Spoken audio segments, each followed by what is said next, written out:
Hey gamers, it's G from the corner, and today we're going to be talking about Astro Bot. This game just came out very recently. For those who don't know, it is kind of a sequel, expanded version of Astro's Playroom, a little tech demo that came bundled with every PS5. It's actually the fourth entry in a series that has mainly been used to show off gimmicky hardware for Sony in the past. First, there was one for the PS4 camera, then there was one on PlayStation VR, and then the PS5 pack-in, and now this, which seems to be the most traditional of them all. You know, the first one wasn't even a platformer, the second was a VR platformer, and the third, while a traditional platformer, was very short and very clearly just made to show off the gimmicks of the PS5. But now we have this expanded version. It's just a full retail release, full 3D platformer of tons of fun and interesting levels. You know, honestly, this is kind of like the Wii Sports Resort of the PS5 in a way.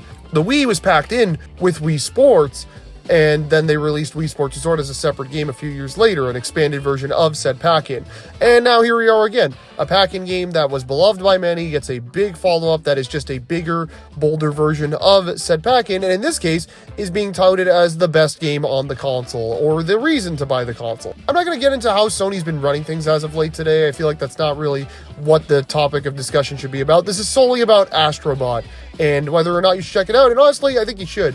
It's a banger of a 3D platform. It's not the greatest one I've ever played in my life, but I had a very big smile on my face pretty much the entire way through. You play as the lovely little Astro Bot as he runs around trying to repair his spaceship, the PS5. It's very tongue-in-cheek. This game has a lot of references to the history of the PlayStation brand as a whole, including plenty of cameos in the form of these collectible robots you get throughout the stages that are all dressed up like classic PlayStation or gaming characters. There's a lot of characters here that are just kind of like here. It's like, oh, hey, remember how Street Fighter Alpha came out on the PlayStation? Well, here's the Street Fighter Alpha version of Ryu and Ken. And that's pretty neat. Some of these characters, you can even wear the outfits yourself as like a skin throughout the stages. It's pretty fun, honestly.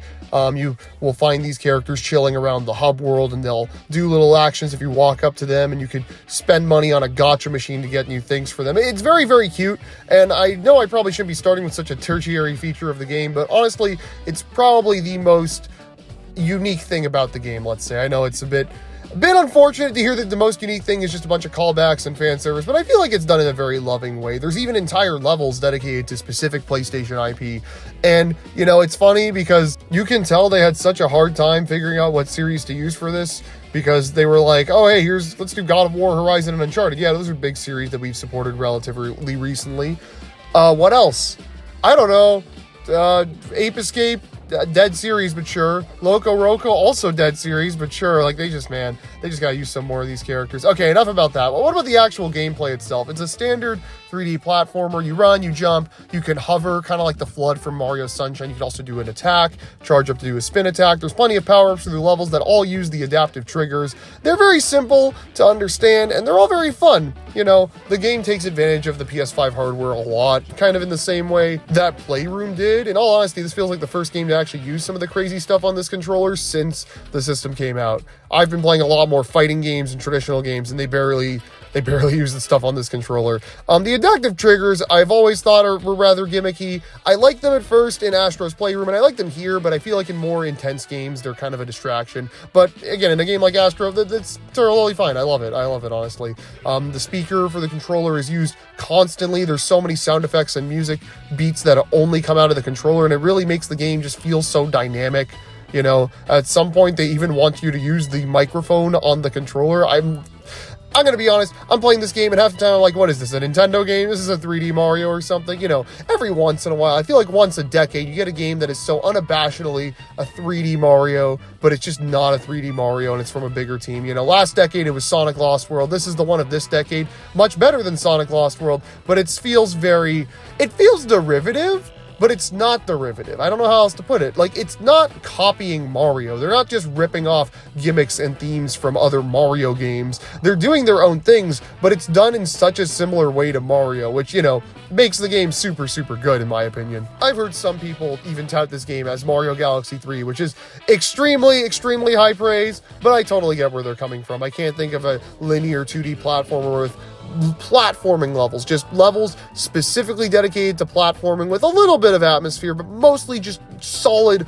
platforming levels since like Mario Galaxy 2. I totally get exactly what they mean. It's been a great year for 3D platformers, honestly. This, Bakiru just got localized, and Penny's Big Breakaway, I thought were all fantastic games. But this is obviously the most expensive of the bunch, and you could tell. I mean, it's a long game. There's a lot of side content. There's a lot of unlockables. You know, I haven't even done all the post-game extra stuff yet, but I don't know, I feel like it kind of was padded out towards the end. It does that thing, you know, I feel like this happens in a lot of platformers where I can tell where the game peaks and then it kind of just goes down a little bit and maybe it gets better right at the end. This game peaks in the third world. The third world has the best levels in the game. The casino level, the bathhouse level, those are fantastic stages with great gimmicks and just great level design and thematics. I love those stages. Those are the best stages in the game. But then beyond that, I was kind of like, all right, this is okay. You know, like, this is fine. We're going through the mode. Like, I get what they're trying to do, but it's just, I know what's coming. Like, it's not like I know what's coming. It's not like, oh, they're obviously going to have the lava level,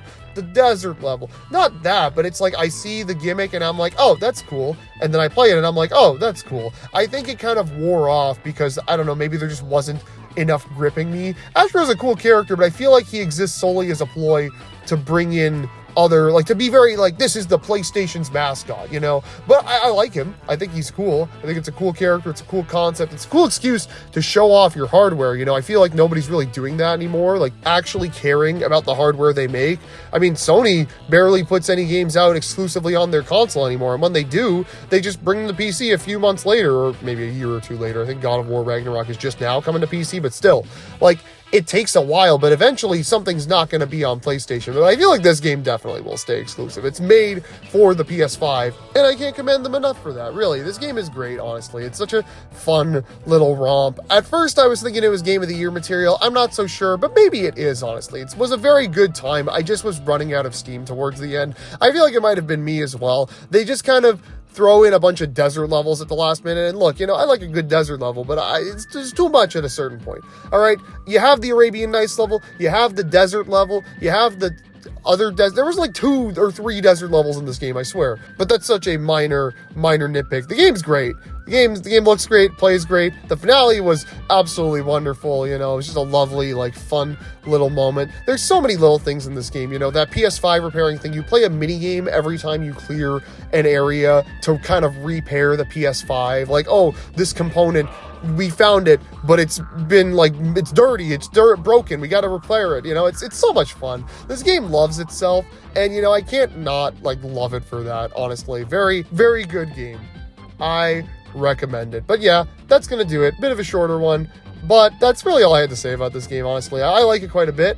I think most people will as well. Maybe wait for a price drop. I don't really follow Sony's pricing. I don't know if they go on sale with their first-party games as much nowadays as they used to, but I feel like this one will definitely be cheaper at some point. So if you're not super keen on it right now, you know, honestly, just wait. It'll probably go down within like 6 months to a year. But yeah, that's going to do it for today. Keep yourselves cornered for more content just like this, and I will see you guys on the next one. Later.